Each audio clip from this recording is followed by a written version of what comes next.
Clark State Forest, located in southern Indiana, is Indiana's oldest state forest. Formed in 1903 as a forest research facility and then a nursery, later expanded from 2,000 acres to now more than 24,000 acres of forest. There are 2 designated campgrounds, one being an equestrian camp with over 5 miles of horse trails. The wildlife include deer, foxes, ruffed grouse, squirrels, wild turkeys, raccoons, and even woodcocks. Clark State Forest also has 7 lakes, and we're headed to the main campground with primitive sites only. No hookups, so technically we're boondocking in Indiana's oldest state forest.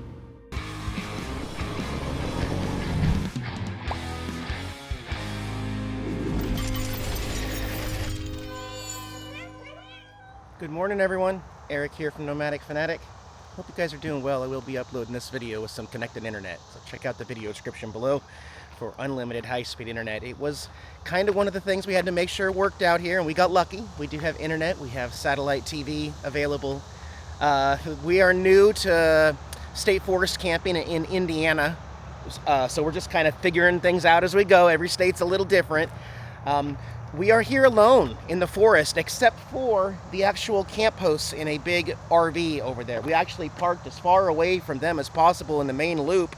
And when we met the very friendly folks that are camp hosting, we asked them, why is this place wide open, nobody here, in the middle of July, in the middle of summer with beautiful weather? And they told us that, since this is a primitive campground, meaning there are no hookups, and some of these sites are really small, a lot of people these days would rather go to an RV park and be side by side by other RVs to plug in power, septic, water. And at the price there that they're charging here, it's $21 at the horse trail and $18 a night here. $18 a night. And some might say that is really expensive for dry boondocking without hookups.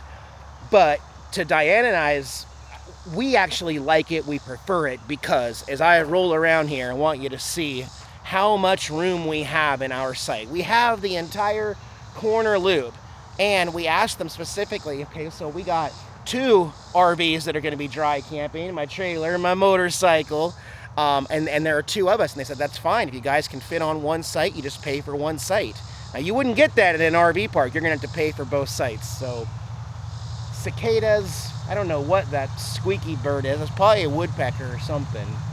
We are also, you can probably hear the drone off in the distance of the interstate. I-65 in Indiana is also very close. Lots of green grass.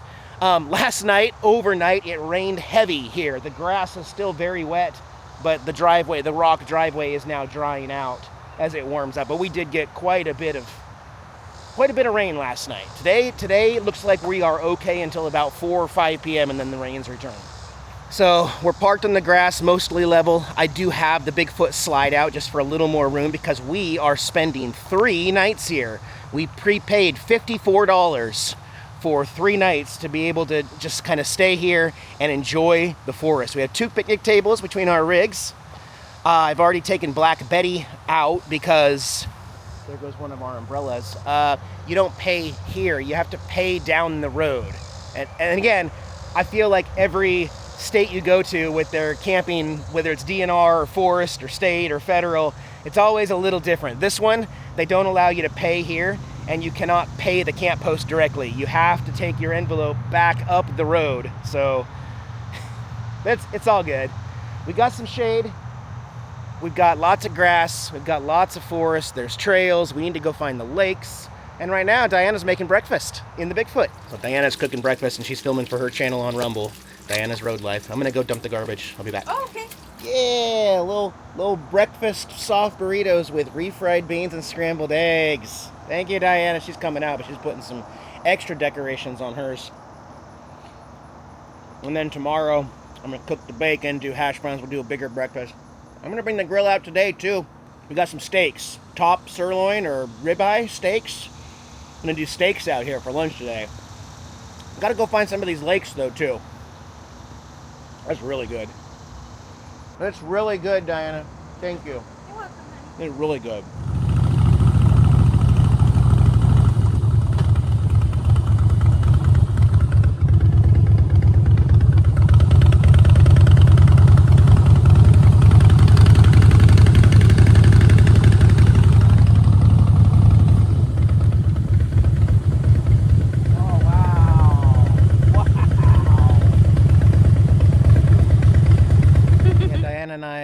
for a little ride on the bike. This is Schlam Lake, part of DNR, which I know is Department of Natural Resources, same as Washington State, but this is a, I don't know if you can swim in it, is all. Nobody's here. Like, we are the only people at this state park on a Saturday in the middle of summer. That's all lily pads. Look at all the dragonflies. Dragonflies and probably some toads. Yeah, everything, this is all lilies, this whole section right here. Here's the shoreline, the grass shoreline. And there's the lily pads. This would be a good kayaking lake also. And bonus, no gators out here, unlike our Alabama attempt. We didn't see any in the water, but, I mean, come on. They were there. They were checking us out the whole time. They were. They've also built a brand new state-of-the-art restroom facility with showers. Really nice, but it's only in the horse campground. We don't have showers in our loop, so we would have to ride to go take a shower, which we're probably going to do later today just to save water in the Bigfoot. The water right now, I don't know if I mentioned, we have a boil notice here at the park. There was a problem with the water, so we can't use the water. We can't drink the water. And I'm not going to fill it into my RV because then you would have contaminated water with the rest of my water. So we're not even going to touch the water now that there's a boil notice here. We're just going to try to conserve water as much as possible.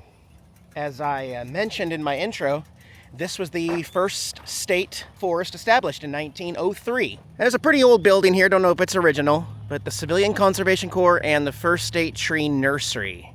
It says a loss of forest cover in the 1800s led to the severe soil erosion and shortage of timber. Of course, we needed timber, so they came out here and planted evergreen trees. They transplanted them here and called this a nursery. And now, what was a nursery is now a full-fledged 22,000 acre state forest. They did well. I don't know if you're aware, but we still need timber. Timber is very, very important. How else would we wipe our rear ends? That is true. Because I'm not using reusable cloth, or depends. Not yet, anyway. So keep them TP logs coming. I'm going to guess this building has kind of been modernized quite a bit, but it is possible that the rock is pretty original. I don't know. Maybe some of this wood is original. Nope. Look at that nail. See the tip on the nail right there? So this siding has been added sometime in the last 20 to 40 years. Looks like cedar siding. Let's see if we can peek in here and see what this building is exactly. Just looks empty storage right now. After this, I'm gonna need to soak.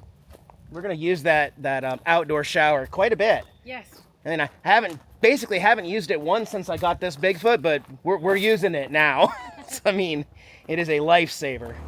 We've noticed as we're traveling north that it continues to get just a little bit cooler. So we're kind of winning on that realm. It is getting a little bit cooler each day, not by much, but I'll also mention that our summer plans have continued to kind of change as the summer progresses. If you'd asked me 2 or 3 months ago, my plan and my hope was to bring the naughty bus up to Michigan and go to Schooly UP with my bus.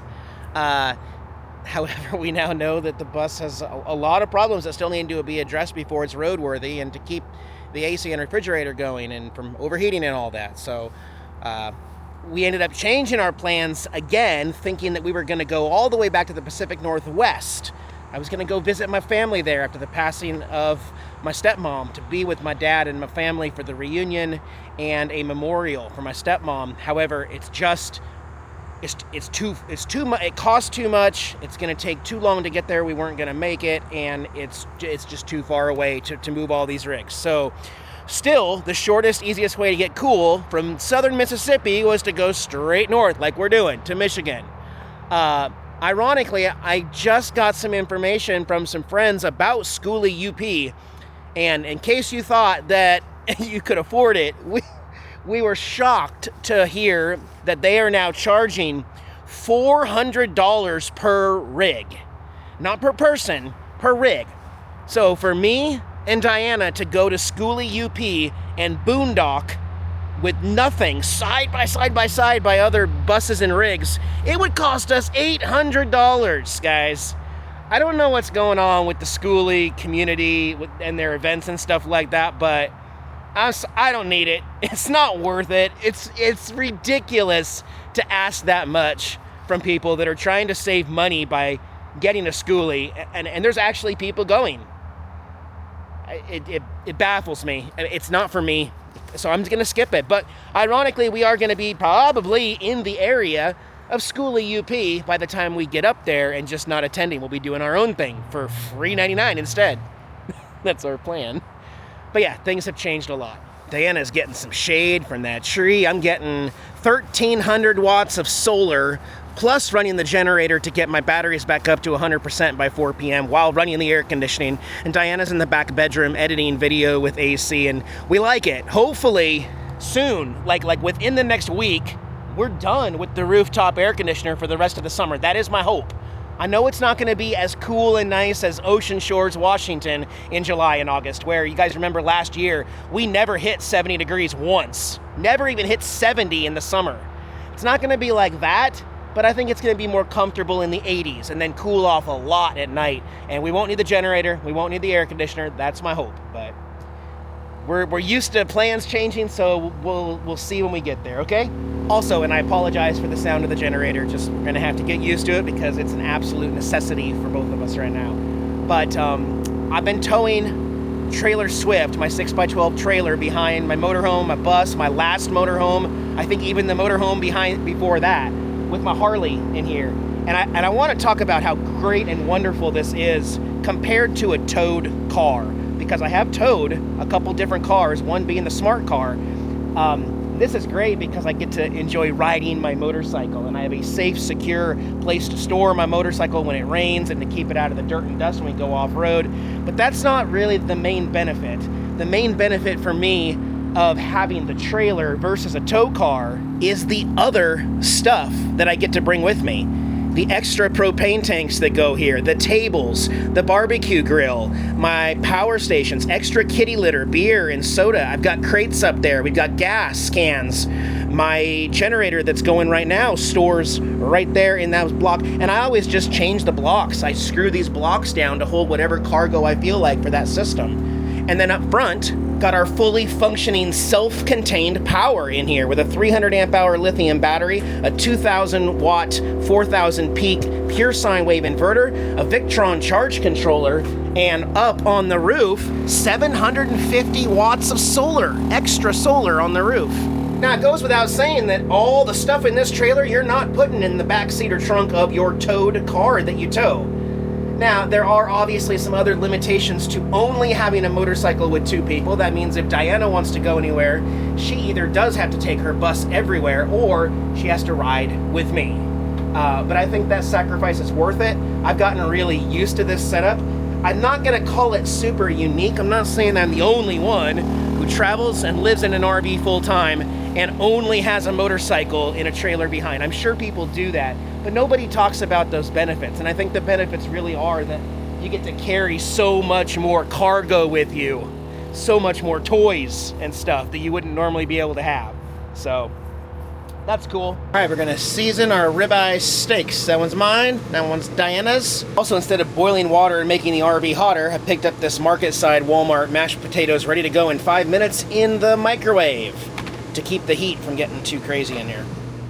All right, so I'm gonna put some butter on it, on both sides even, and then I'm gonna put all my seasonings on there. Some smokehouse, honey, garlic,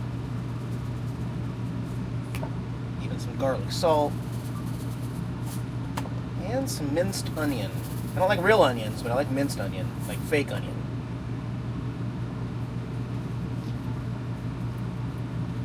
Get it all in that meat.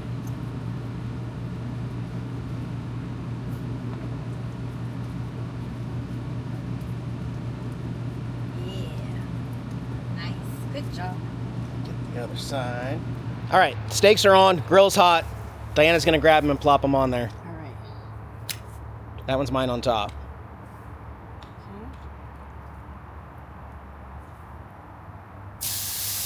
One. Diana flipped hers. Flipped mine. And awesome there. And then now you lower the fire. Now you cook it on low. Slight disaster there. Something happened just now that has never happened with any Victron component I've ever had. It is too hot, and we're in the shade, and that compartment's open. It's too hot. My inverter shut off for high temperature, shut all my power off in the Bigfoot. Microwave, air conditioner, it's already hot in there after 10 minutes of it being off. Turn the generator back on, trying to get that to work so we can microwave it. We have got to get farther north. Yeah. It's difficult. It is very difficult to boondock in extreme heat. Yeah. That's why this campground's empty. Makes All right, sense. steak's almost done. Working on the taters with the generator right now. All right, Diana, you gonna be a tater hater? There's some taters there too. Right now, I want to taste my meat first. All right, I got my barbecue sauce ready to go. It came out really well. Can't wait. Do have the AC back on in the rig at least. So there's that. I don't know what that sound was, but. This meat is not tender. No, you cannot have any. You can't have any. Ooh, Daddy long leg. He Ooh. smelled the steak Over and there. he came over here. No, wrong way, that way. The spider just popped out and said, ooh, yummy steak. Oh, that's good. That's real good. I love it. I love it. Okay, this is my newest invention just to keep the power running. My little Ryobi fan with a battery pack in it, blowing right on the inverter. Holy cow, it is difficult to boondock in the extreme heat. Lunch, steak, perfect. I would do it again, but we're gonna do chicken tomorrow. Chicken and taters tomorrow.